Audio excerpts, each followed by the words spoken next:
of humor. He told me this joke about Jesus Christ. The night before Jesus was arrested and crucified, he was there praying alone in the tent. Jesus Christ, his followers, apostles, gathered around the tent and started to worry. Like, Christ was still a virgin. He didn't have sex. And they say, my God, our Lord did so much to us, so many great things, and he will die tomorrow, being crucified without any joy and happiness. So why don't we make at least the last evening of Jesus Christ, why don't we bring some joy to him? So they call Mary Magdalene and ask her to go to the tent where Christ is resting and to seduce him. Of course, being who she was, Mary said, oh, with pleasure, and went there. Now, after 5 minutes, Mary Magdalene came out running with a totally horrified cry.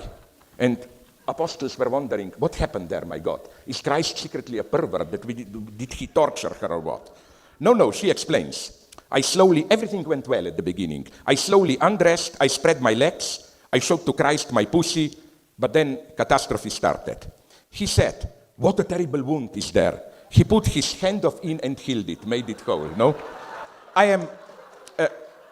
So beware of the people too intent on healing other people's wounds. I claim in exactly the same way, if today's advocates of anti-Eurocentrism were to find themselves in actual pre-colonial reality, they would have undoubtedly uttered the same terrific scream as Mary Magdalene did. There is no way back. We have to play to the end the game of, or whatever we call it, of modernist project. I think this is the greatest temptation today, precisely, even if it's called anti-imperialism. I am totally against imperialism. I just think we should never forget that anti-imperialism is also a very much misused word.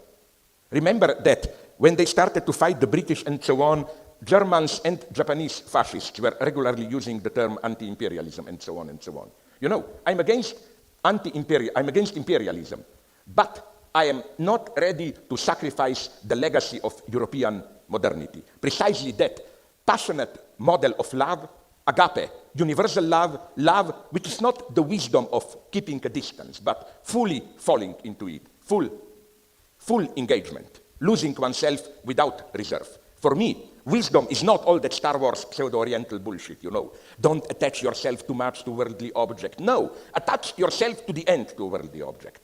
That's the only way out for me, with all the risks this involves. Thank you very much.